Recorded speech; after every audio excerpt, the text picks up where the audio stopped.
Grandstand Bettors here with 32 NFL season previews in 32 days. We're on day number 2 here, and today we are going to feature the Indianapolis Colts staying here in the AFC South.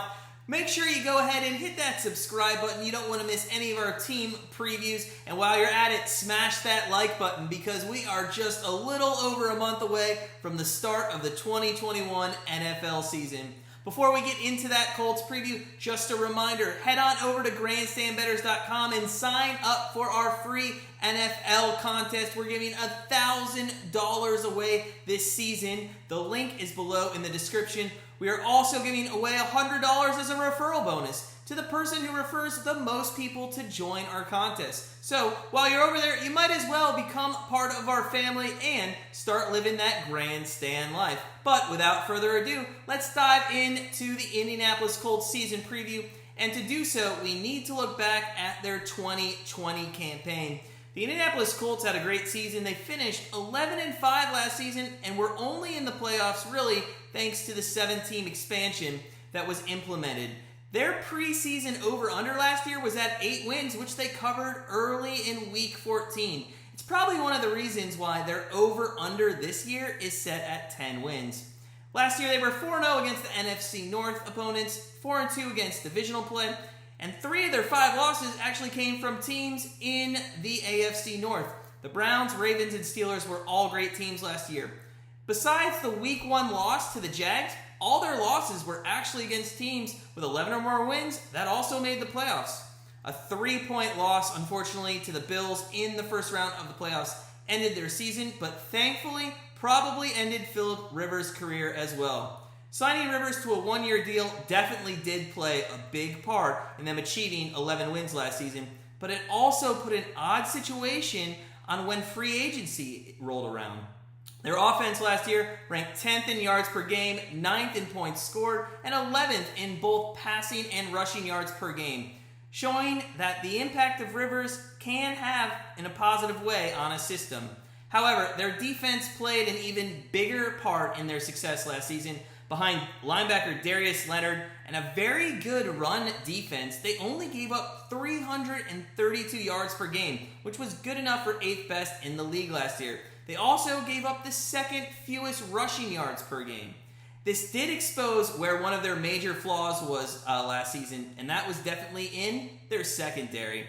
The Colts ranked 20th in pass defense, giving up 241 yards per game through the air to their opponents. With Tennessee loaded with wideouts, Jacksonville having a new quarterback, and several teams that play this year that have a very good attack through the air, it will be interesting to see how far they can really go this season, solely relying on their front 7 and their offense behind Carson Wentz to put points on the board.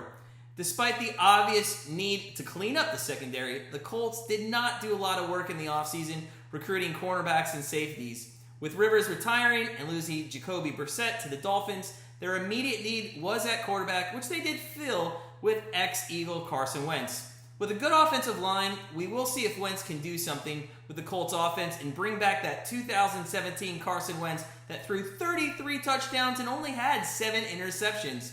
His wideouts are definitely better than what he had in Philly, so he should have a better season than last year at least. But whether this is a playoff team, that's another story.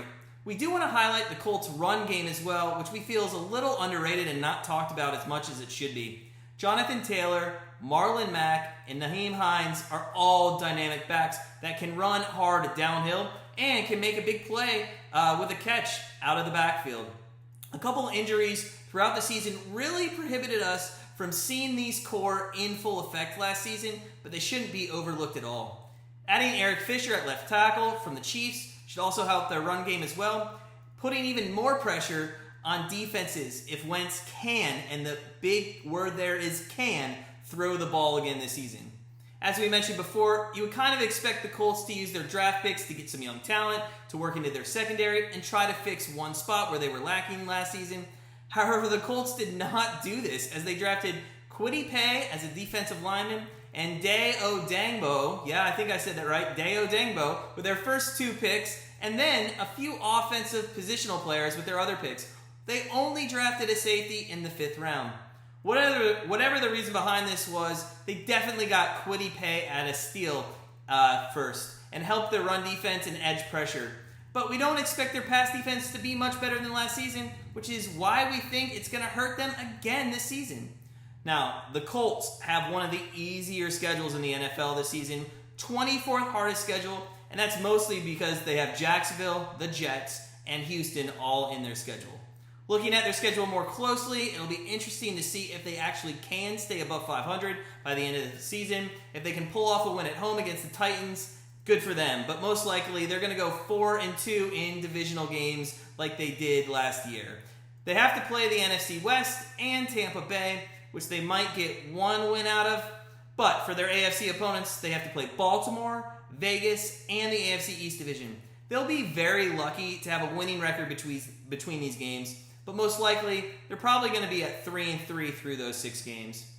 On the road, Baltimore and Buffalo, those are going to be losses. New England and Las Vegas will be good games, which we have them splitting, and they should, being the operative word there, beat the Jets and Dolphins, giving them what we think is going to be an 8-9 record overall.